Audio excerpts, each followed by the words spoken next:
Et salut les amis, j'espère que vous allez bien. On se retrouve encore une fois pour une toute nouvelle vidéo. Et aujourd'hui, je vais vous parler de quoi? Tout simplement, je vais vous donner des petits conseils pour bien ouvrir votre compte de banque en ligne mobile sans avoir la peur de vous faire bloquer votre compte. Et tout simplement, c'est après le générique.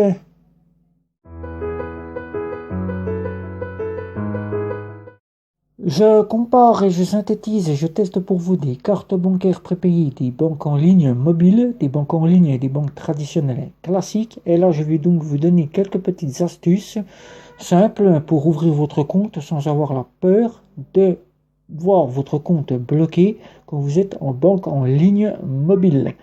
Banque en ligne mobile, tout simplement, nous les appelons comme ça puisque la CPR en France est donc venue faire un rappel à l'ordre pour nous dire que les banques que nous appelions donc ces comptes-là des néobanques ne sont pas des comptes néobancaires puisqu'ils n'ont pas de licence et ne sont pas domiciliés en France.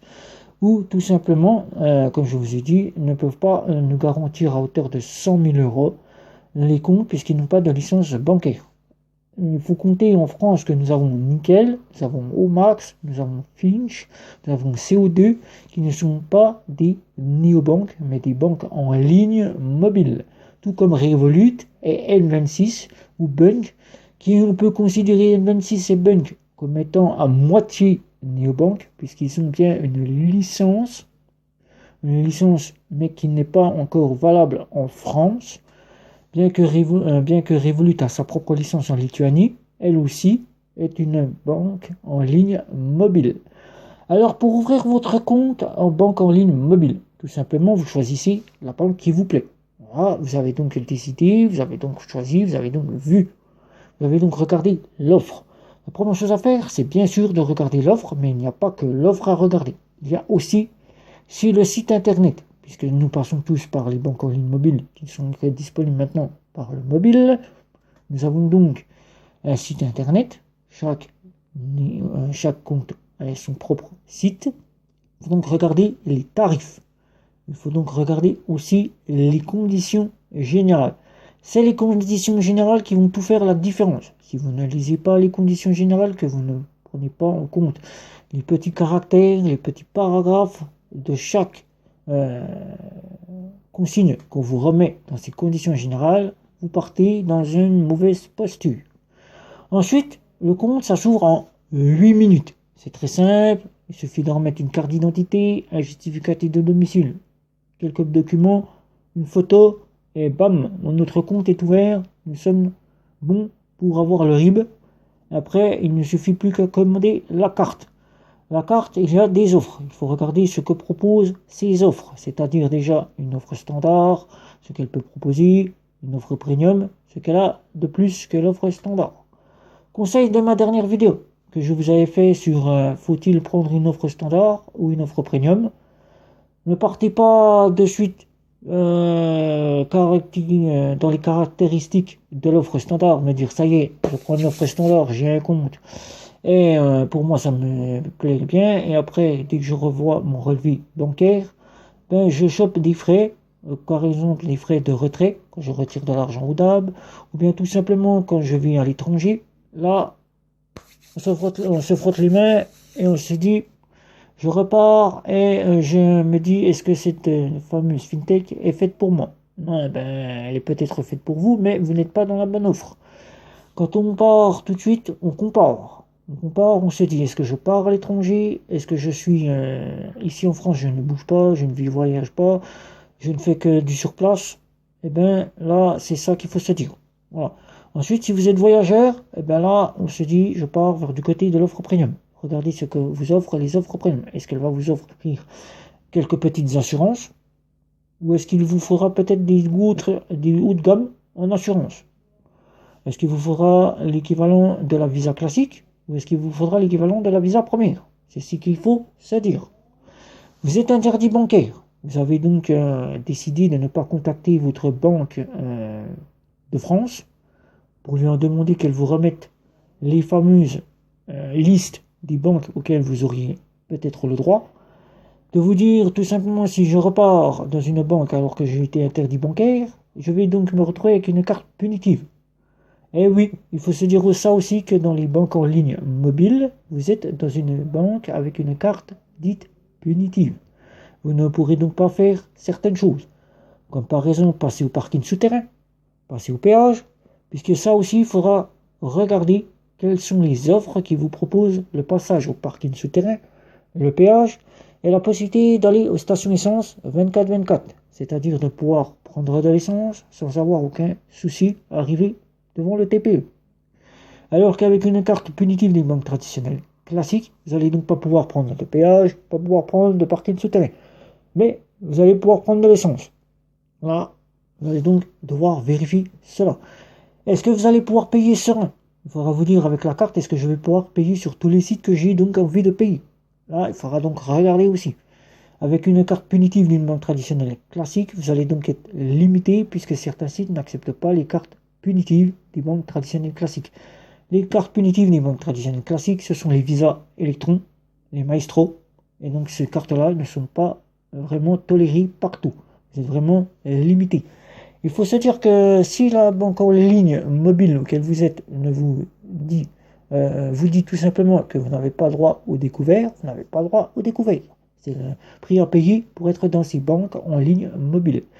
Si vous êtes interdit bancaire et que vous avez l'occasion de pouvoir faire disparaître cette limite qui vous est imposée, faites-le.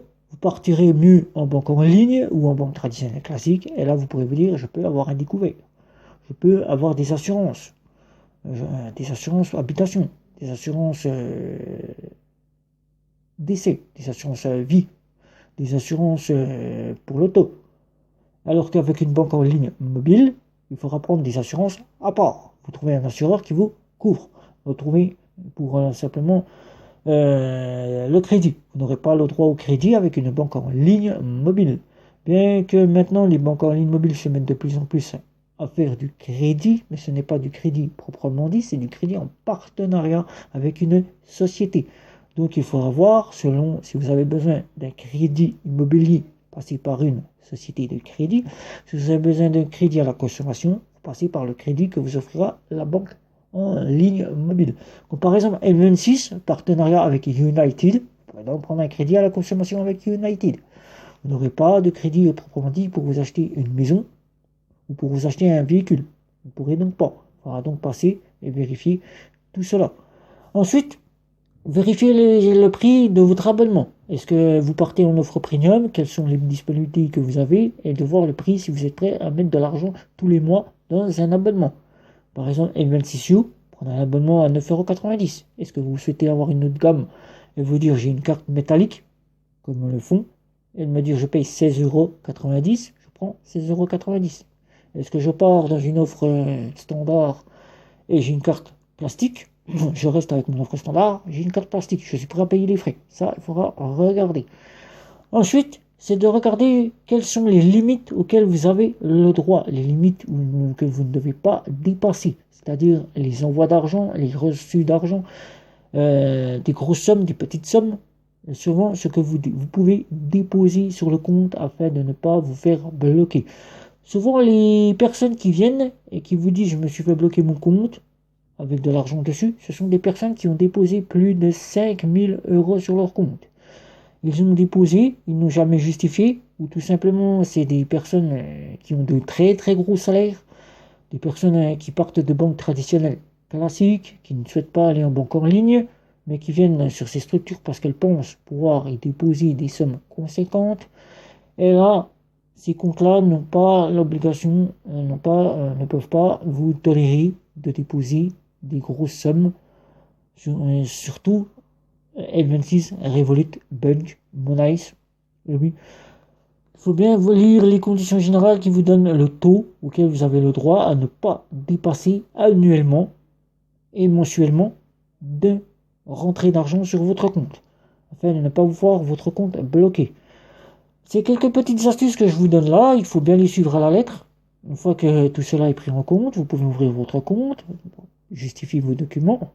Une fois que votre compte est validé, qu'il est ouvert, vous pouvez commander la carte, payer votre abonnement. Si vous prenez un abonnement premium, si vous prenez un abonnement gratuit, vous avez votre abonnement gratuit.